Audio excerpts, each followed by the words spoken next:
do I keep track of my doings?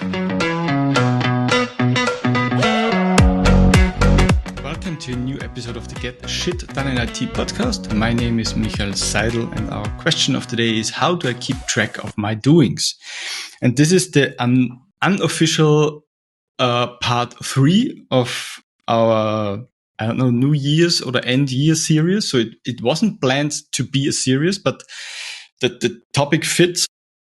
In the last 2 episodes, we talked about how to use the quiet time, end of the year, to maybe gain more focus, gain more control of your to-dos. And last episode, we talked about how to prioritize things, because that's important for the planning. And now we talk about how to keep all those things on track, what you made or gained in the last 2 weeks. So in the last 2 weeks, it was a quiet time. We cleaned up all our to-dos. We prioritized everything. We planned everything.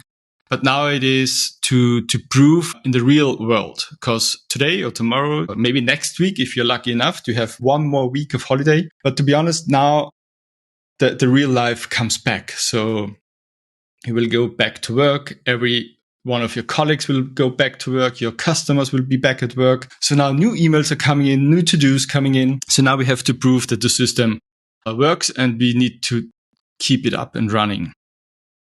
And the first thing is, after the 2 weeks of holiday or the silent and quiet time, that your inbox might be a little bit more crowded than usual.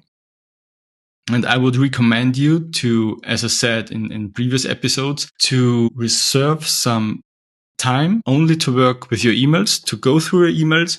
And this might take a little bit longer because the inbox might be more crowded over the holidays. So take your time. Maybe you can work the day before you go to the office, maybe an hour before. It depends on your work environment and how does it work for you. But I would recommend not to have the normal schedule, but to have maybe an hour before, the day before, the hour before, to just work with your emails and everything else what comes in through the last 2 weeks. So sit down, go through your emails and do the same what I told in the 2 episodes before. So read every email or read every conversation, understand your doings, and decide if you maybe can do it immediately.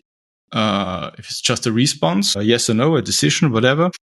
Or if it takes longer, then you have to plan it for any further date. Then you can see the previous episode of how to define priorities, or you can delegate it, or maybe it's useless. Okay. So at the end of the email, you will remove it from your inbox, or the whole conversation, of course. So go through each email or conversation, decide what to do, plan or to do it, or delegate it, or remove it, and remove the email from your inbox. And that's the very first thing you will do after all the holiday season. And before you start with your daily business, clean up your emails. So that's something I would prefer. Second thing is to keep track of your system. So what we did the last 2 weeks is to take every open loop, every open task, bring it to your system, plan it, and so on. And this thing is you do on a regular basis in a smaller time span, because the chaos is not so big, and you should try to don't let the chaos get so big again. So you should at least every day, end of the day, or at least every end of the week, make sure that every open to-do, open loops are stored into your system. So planned, delegated, whatever, nothing is on the table. No mail is in the inbox. No read emails is in the inbox. No post-its, no notes, no messages. Everything needs to be in your system at latest by the end of the week. Because if the chaos gets too big again, then you need to take so much more time, and it takes so much more effort. And the barrier is so much bigger, then you might fail to keep track of the system. So try to do it in small steps, in smaller intervals, and keep track of the system. So no read emails in the inbox, no open note post-its, notes on your table, no letters, whatever, by the end of the week, latest. And the third thing is, if you've done that during the holidays, you might get that feeling of you have everything under control. And that feeling is so much worth the effort And if you keep that feeling, it's so easy to go through the emails, to go through your notes, and to keep all the system clean and tidy. So make sure you keep that feeling by doing the things. It might get challenging during your daily business. It might get challenging because there are so many other stuff coming in, but you might give it a try and keep that feeling of having everything under control. And that's what it is about. And if you want to go deeper in that topic, I would recommend you the book of Getting Things Done from David Allen. And if you see any similarities between that title and my podcast title, I'm not sure if that was on purpose, but I read that book, I think 15 years ago, and I still try to work on that rules David Allen brought up with.